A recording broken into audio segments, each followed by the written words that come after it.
말씀이신 하나님께서 이 시간 우리의 예배 가운데 좌정하시고 당신의 말씀을 풀어주심으로 우리가 주님을 깊이 체험하는 시간 되기를 기도합니다.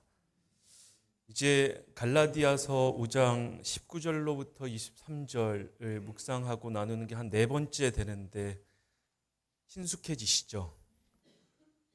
오늘은 네 번째 열매인 인내에 대해서 좀 생각을 해보려고 합니다. 성령의 열매로 등장하는 네 번째 인내라는 헬라어 단어는 마크로티미아라는 단어입니다. 이 단어는 두 단어의 합성어인데 길다라는 뜻을 지닌 마크로스와 격정, 분노라는 의미를 지닌 티모스라는 두 단어가 합쳐진 겁니다. 잘 생각을 해보면 이 마크로티미아라는 요 인내라는 단어의 그 말뜻은 긴 분노라는 걸 뜻하는 말입니다. 이야기를 딱 들으면 오해하는 분들이 있을 거예요. 화를 길게 내라는 건가? 계속 화를 한번 내보라는 건가? 근데 그런 뜻이 아니라 분노를 길게 늘어뜨려라. 그러니까 분노는 가늘고 길게 내라. 그러니까 무슨 말인가 하면 웬만하면 화내지 말아라. 이러한 뜻을 뜻하는 단어가 오늘 우리가 묵상하고자 하는 인내, 마크로티미아라는 단어입니다. 그래서 앞뒤 좌우분들한테 우리가 다짐을 섞어서 부부 사이에서도 그렇고 교우님들 사이에서도 그렇고 웬만하면 화내지 맙시다. 한번 이야기해 보시겠습니다. 웬만하면 화내지 맙시다. 인내합시다. 잘 생각해 보면 성경에서 이야기하고 있는 이 인내라는 게 우리 현대사회의 정서랑 잘 안 맞습니다. 옛말에 따르면 참을 인자 세 번이면 뭐죠? 살인도 면한다 라는 이야기였죠. 그러니까 어떻게 보면 옛말이 오늘 성경에서 이야기하는 인내랑 잘 맞닿는 거예요. 근데 요즘 사람들은 뭐라고 이야기를 할까? 제가 좋아하는 개그맨 중에서 박명수 씨가 있습니다. 예, 화면 한번 띄워주시겠어요? 참을 인자 세 번이면 뭐다? 호구다. 그러니까 오늘날 정서에서는 참을 인자 세 번이면 살인도 면한다가 아니라 참을 인자 세 번이면 네가 호구다라는 거예요. 근데 이게 박명수 씨만 이렇게 이야기했으면 큰 문제가 안 되는데 이 박명수 씨의 이 말이 어록처럼 공유가 되고 있다라는 겁니다. 이게 뭔 말일까? 더 이상 현대인들은 참는 거에 대해서 그렇게 덕목으로 생각하지 않는다라는 걸 의미하는 겁니다. 자기 의사를 명확하게 표현하지 못하는 소심한 사람들이나 참는 것이지 대범한 자인 우리들은 참아서는 안 된다. 세 번까지 참으면 우리는 호구 잡힌다. 이러한 생각들을 하고 있는 거죠. 잘 생각을 해보면 역사는 돌고 돕니다. 무슨 말인가 하면 갈라디아서가 집필되었었던 로마 시대의 대부분의 사람들도 이 현대인들이 가지고 있었던 인내에 대한 부분과 비슷한 생각들을 하고 있었던 거예요. 뭔 말인가 하면 인내라는 덕목은 노예, 여성, 아이들에게나 요구되는 그런 사람들이나 하는 것이 이 인내다라고 생각을 했던 겁니다. 왜 그럴까? 노예는 주인에게, 여성은 남성에게, 아이들은 부모에게 복종해야 하니까 그 당시에 노예제도가 그렇게 했을 때만 비로소 가부장제 사회가, 위계적인 질서가 그렇게 여성과 노예, 아이들에게 적용되었을 때만 비로소 이러한 질서들이 유지가 되니까 그런 덕목들이 요구가 되었던 겁니다. 그런데 우리가 이 대목에서 좀 생각해야 할 부분은 왜 그러면 바울은 노예나 여성, 어린아이들, 그러니까 질서에 있어서 밑바탕에 해당되는 여성들에게는 죄송합니다. 아이들은 없으니까 죄송할 필요가 여기서는 없겠네요. 그렇죠? 근데 왜 그 당시에 가부장제 사회 안에서 다소 핍박받고 있었던 그 위계적인 질서를 가지고 있었던 사람들에게 요구되던 그 덕목을 그리스도인들이 성령의 열매로서 가져야 할까? 왜 이게 성령의 열매라고 이야기를 했던 것일까? 성령의 열매로서의 인내와 그 당시 사회적 약자들에게 요구되고 있었던 인내 사이에는 중대한 차이점이 하나가 있었습니다. 그것은 바로 자발성입니다. 로마 시대의 덕목이었던 인내, 다른 사람들이 노예와 여성 아이들에게 지키라고 강요했었던, 외부로부터 주어지고 있었던 이 의무로서의 인내와 그리스도인들의 인내는 조금 달랐던 거예요. 바울이 이야기하는 인내는 자기가 가지고 있는 권력이나 명예, 지위 같은 것들을 자발적으로 내려놓고 그것을 행사하지 않는 것, 그걸 의미하는 게 오늘 그리스도인들에게 요구되고 있는 성령의 열매로서의 인내입니다. 그러니까 잘 생각을 해보면 긴 분노, 웬만하면 분노를 내지 않는 것, 어쩔 수 없어서 참는 게 아니라 목적을 가지고 참는 것, 남이 시켜서 참는 게 아니라 스스로 참아내는 것, 이게 지금 로마 시대에 권장되고 있었던 인내라는 덕목과 그리스도인들의 인내라는 덕목의 큰 차이점이었던 겁니다. 초기 교회와 인내의 발효라는 책을 집필했었던 미국의 교회사가 앨런 크라이더는 이 인내에 주목합니다. 그러니까 잘 생각을 해보면 초기 교회는 선교 프로그램도 없었고 대부분의 교회들이 시행하고 있는 전도 폭발, 새생명 축제 이러한 초청장치도 없었는데 도대체 어떻게 초기 기독교인들은 혹은 그리스도교 신앙은 지중해 연안들을 포함해서 급속도로 퍼져나갈 수 있었을까? 크라이더는 이 인내 때문이라고 이야기를 합니다. 왜 그럴까? 야망과 성취, 즉각적인 결과를 숭상했었던 로마 사회 안에서 남성과 주인, 어른들의 권리만 강조되던 사회 안에서 그리스도인들은 자신들의 권력과 지위, 명예를 내려놓고서 하나님의 말씀을 쫓아서 남성뿐만이 아니라 여성을 교회의 지도자로 세우고 빌레몬서에 기록된 바대로 노예 또한 자신의 형제라고 여기면서 주님의 말씀을 따라 어린아이를 무시하지 않고 주님의 복음이 로마 세계 안에 편만하게 퍼져나갈 수 있었던 겁니다. 다시 말해서 로마 세계 안에서는 남성이 중심이 되고 또 주인이 중심이 되고 또 어른들이 중심이 되면서 마치 그 나머지 사람들을 이렇게 자신의 유익을 위해서 군림하고 사용할 수 있었던 것들을 당연한 권리로 내세웠던 거예요. 그런데 그리스도인들은 그러한 방식의 세상적인 논리를 따르지 않고 남성이 아닌 여성들을 지도자로 세우고 노예들조차도 우리의 형제라고 선포하고 어린아이들은 하나님의 말씀에서 중요한 위치를 점하는, 그래서 우리 주님께서 이야기하셨던 것처럼 어린아이들이 나에게로 오는 것을 금하지 말아라 라는 그 말씀을 지켰기 때문에 로마 시대 안에서 그 말씀이 저기로 가면 뭔가 다르다. 저기는 세상의 권력과 세상의 논리를 따르지 않고 뭔가 특별한 것들이 작동하는 곳이다. 저기로 가면 우리는 안전하겠구나. 더 이상 이 위계의 사다리 안에서 기어 올라가서 가장 정점에 오르려고 하는 그 욕망들과 그러한 열심들을 하지 않아도 우리의 존재가 인정받을 수 있겠구나 라고 생각을 하면서 그 안에서 복음이 편만하게 퍼져나갈 수 있었다라는 겁니다. 성령의 열매로 지목되고 있는 이 인내는 이러한 자발성을 전제하고 있는 것입니다.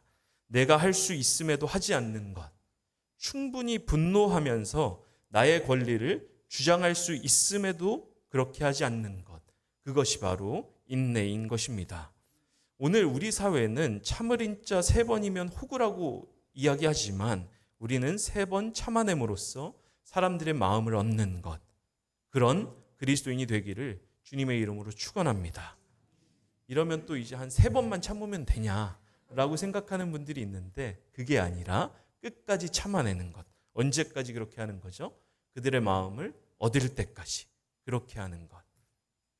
그러면 우리는 왜 이러한 인내를 하면서 살아야 할까? 그리스도인들은 어떻게 보면 호구 잡히면서까지 살아갈 수도 있는 이 태도를 왜 견지해야 할까? 성경은 이 인내가 하나님의 본질적인 성품 중에 하나라고 증언합니다. 우리가 가지고 있는 그 성경책을 좀 펼치셔서 출애굽기 34장 6절을 한번 찾아볼까요? 출애굽기 34장 6절입니다.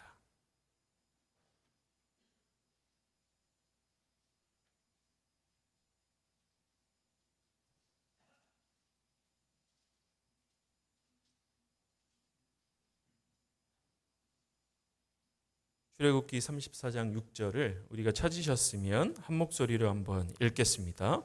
시작. 주님께서 모세 앞으로 나 주는 자비롭고 은혜로우며 노하기를 더디하고 한결같은 사랑과 진실이 풍성한 하나님이다. 아멘.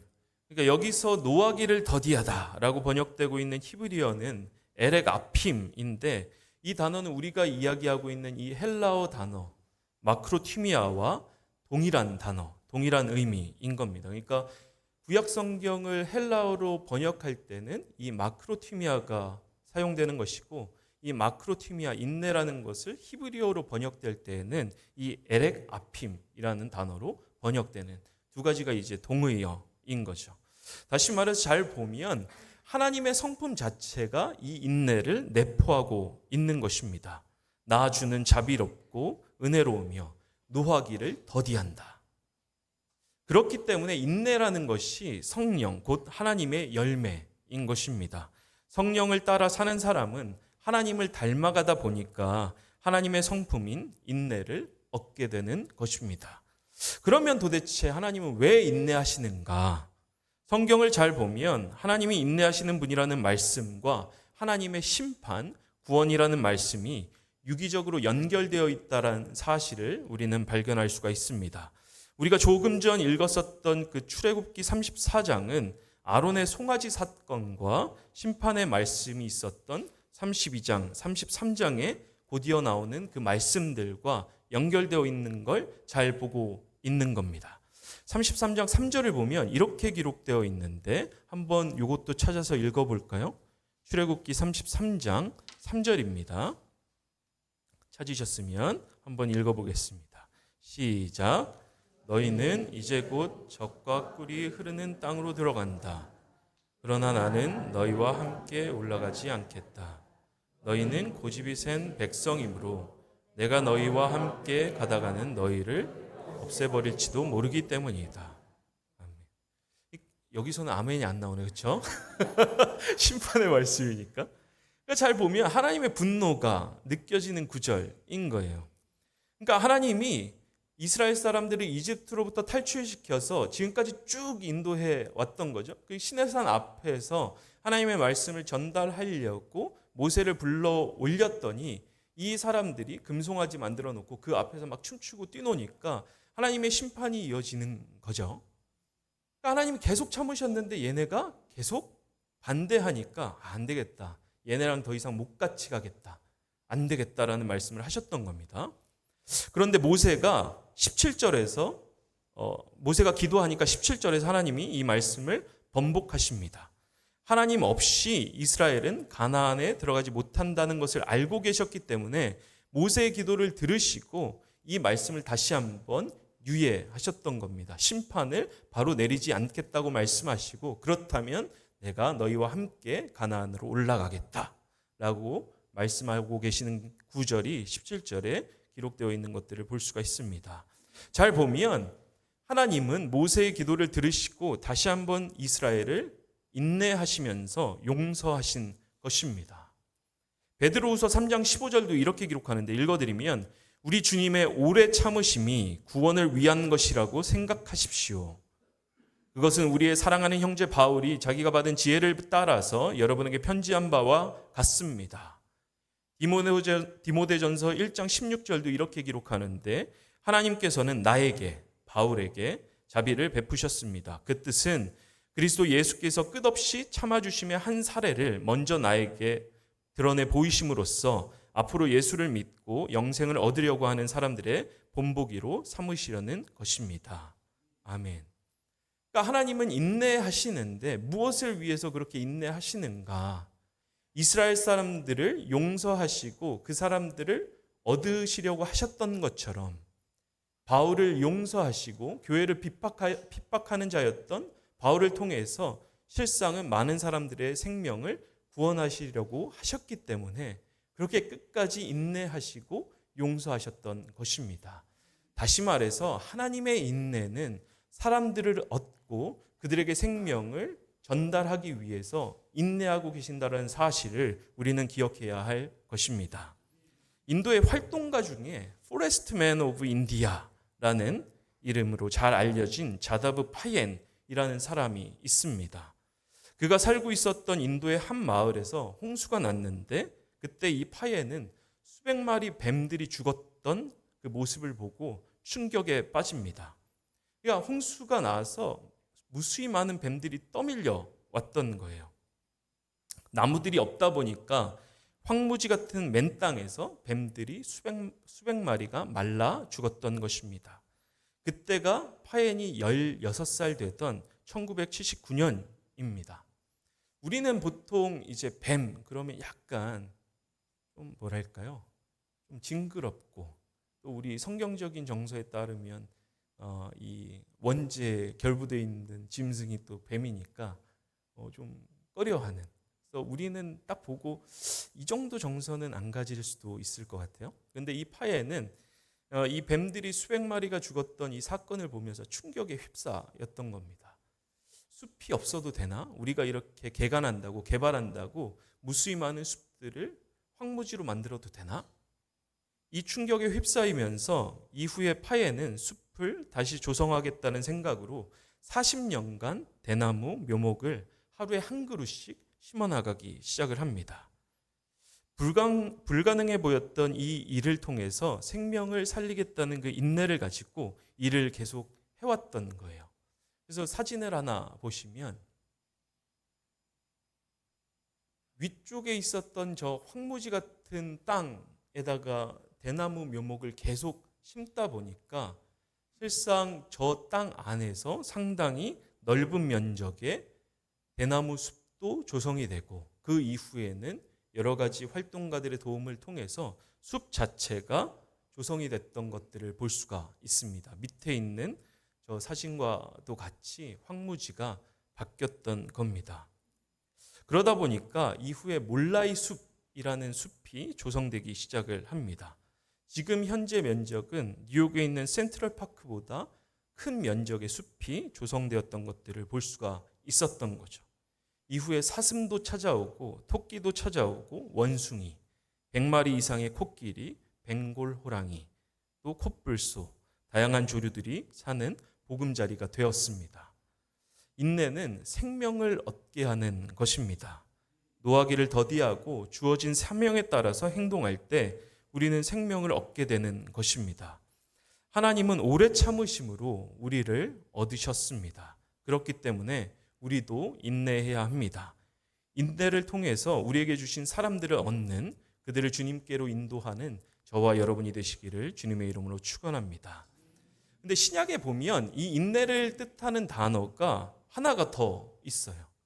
마크로티미아라는 단어 외에도 휘포모네라는 단어가 있는데 그렇다면 우리가 좀 생각을 해볼 필요가 있는 게 왜 이 인내를 뜻하는 두 가지 단어 중에서 바울은 마크로티미아라는 단어를 사용을 했을까?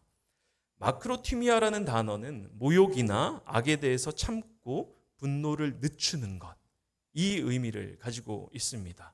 휘포모네는 고난이나 어려움 속에서도 낙심하지 않고 견뎌내는 것, 이 의미를 가지고 있습니다. 마크로티미아는 다른 뜻으로 보면 다른 사람을 향하여 반응하지 않고 참고 견디는 인내라는 의미를 가지고 있고 휘포모네는 환경과 시련을 견디는 인내라는 의미를 가지고 있습니다.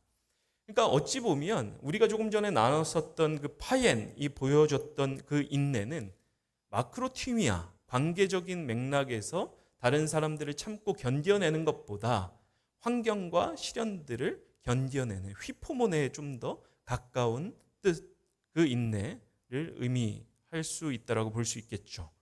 그러면 왜 바울은 개인적인 차원의 인내가 아니라 휘포모네가 아니라 다른 사람과의 관계를 전제하고 있는 마크로티미아라는 인내라는 단어를 썼을까? 성령의 열매로서의 인내는 혼자 감내하는 것이 아닙니다.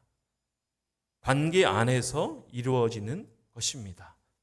다시 말해서 우리가 기도하고 예배하고 찬양을 통해서 그리스도의 장성한 분량에 이를 때 주어지는 이 성령의 열매로서의 인내는 혼자 어디 돛 닦으러 들어가서 기도 열심히 하고 예배 많이 드린다고 해서 얻어지는 그러한 열매가 아니라 다른 사람들과 부대끼면서 그 안에서 하나님이 무수히 우리의 죄악된 본성을 감내하시면서 인내하셨던 것처럼 우리도 그러한 관계 안에서 다른 사람들을 용납할 때 비로소 얻어지는 그 인내가 바로 오늘 이야기하고 있는 마크로튀미아, 성령의 열매로서의 인내인 것입니다. 다시 말씀드리면 사랑할 때 우리의 신앙은 성숙해지고 사랑할 때 우리는 그리스도를 닮아갑니다. 사랑하지 않으면 우리는 다른 사람을 인내할 수 없습니다. 사랑할 때 비로소 그리스도께서 우리에게 보여주셨던 것처럼 다른 사람들이 우리에게 행하는 무례함들까지도 인내하면서 그들을 얻을 수 있는 것입니다. 그렇기 때문에 성령의 열매인 이 인내와 성령의 첫 번째 열매였던 아가페가 연결되고 있는 거예요.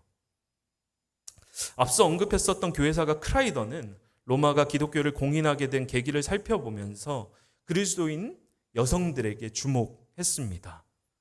그리스도인 여성들은 그 당시에 어떻게 보면 뭐랄까요? 요즘 결혼 이 정보 업체들에서 잘 찾고 있는 어떻게 보면 1등 가는 신부감들이 그리스도인들, 그 중에서도 여성들이었습니다. 성적으로 순결하고 정결하고 또 온순하고 더 나아가서는 남편과 가정들을, 아이들을 잘 돌볼 수 있는 성품이 있다라는 그 소문들이 로마 세계 안에 퍼져 있었기 때문에 그랬던 거죠. 그러다 보니까 그리스도인들 여성들과 이교도 남성들이 잘 결혼을 많이 했던 거예요. 처음에는 이교도 남성들, 이 남편들이 그리스도인 된 여성들을 엄청 핍박을 했습니다. 왜? 하나님의 말씀을 지키면서 세속적인 가치들을 따라 살지 않으니까 그게 가치관의 충돌들 때문에 남편들과 잘 맞지 않았던 겁니다. 그런데 아내들이 계속해서 그렇게 경건하게 살다 보니까 남편들이 아내의 삶을 보면서 경외감을 느끼기 시작을 합니다. 저 사람은 나와 다르구나. 아, 저 사람의 삶에는 뭔가 신적인 것이 있구나. 그러면서 남편들이 그리스도교 신앙을 받아들이기 시작하고 그 안에서 그리스도교 신앙은 로마 세계 안에서 계속해서 퍼져나갈 수 있었다라고 이 크라이더는 지목하고 있는 것들을 볼 수가 있습니다. 인내하면서 산다라는 것은 어쩔 수 없이 우리에게 일정 부분의 희생을 요구합니다. 그럼에도 불구하고 우리가 그렇게 살아가야 하는가? 우리는 오늘 말씀을 통해서 두 가지를 이야기했습니다. 하나님이 인내하시는 분이시다. 그리고 하나님은 우리를 얻기 위해서 그렇게 인내하셨다. 그렇다면 그리스도인 된 우리는 어떻게 살아가야 하는가? 우리에게 주어진 그 권리와 우리에게 주어져 있는 그 모든 유익들을 추구하면서 조그마한 자극 하나에도 분노하면서 그들을 대할 것인가? 아니면 우리 주변에 있는 사람들을 얻기 위해서 하나님께서 우리를 인내하셨던 것처럼 그렇게 인내하면서 살아갈 것인가? 이것을 곰곰이 생각하고 결단하면서 성령을 따라 사는 저와 여러분들이 되시기를 주님의 이름으로 축원합니다. 이 말씀을 기억하시면서 잠시 기도하시겠습니다.